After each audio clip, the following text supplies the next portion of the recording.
السلام علیکم، بسم اللہ والصلاۃ والسلام علی رسول اللہ۔ پچھلی ویڈیو میں ہم نے حضرت عمر بن عبد العزیز رضی اللہ تعالیٰ عنہ حیا کے بارے میں جو باتیں فرمائی تھی وہ ہم نے سیکھا۔ آج ہم سیکھیں گے وہب بن منبہ رضی اللہ تعالیٰ عنہ حیا کے بارے میں کیا کہتے ہیں۔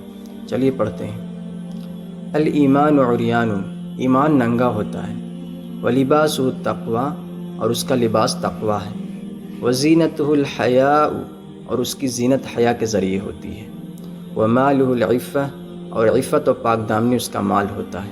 اللہ اکبر۔ اس بات پر تدبر کرتے ہیں تھوڑا۔ ایمان ننگا ہوتا ہے یعنی اس کا کوئی کپڑا، اس کا کوئی مطلب یہ نہیں ہے جب ایمان ہے۔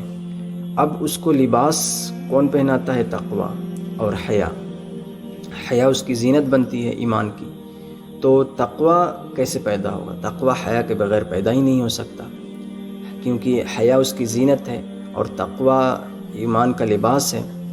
تو یہاں پہ صحابہ رضی اللہ تعالیٰ عنہ یہی فرما رہے ہیں، یہی ان کا قول ہے، یعنی لباس تقوی ہے، وہ ایمان کا لباس ہے۔ آپ کے اندر تقوی پیدا کرنا ہوگا، تب جا کر ایمان کی خوبصورتی پیدا ہوگی، اور جو عبادات ہے اس میں لذت پیدا ہوگی۔ جب حیا پیدا ہو جاتا ہے تو عبادات میں اپنے آپ سکون ملنا شروع ہو جاتا ہے، عبادات میں دل لگنا شروع ہو جاتا ہے۔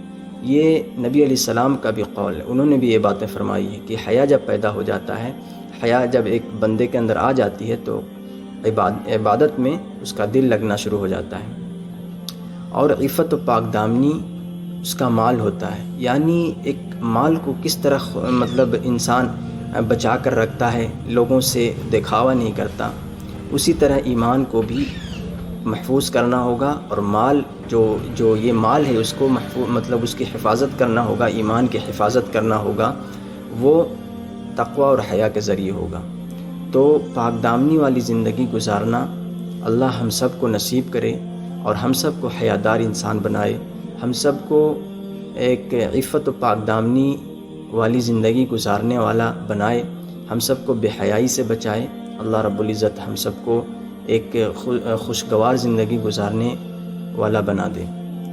تو پھر ٹھیک ہے، السلام علیکم۔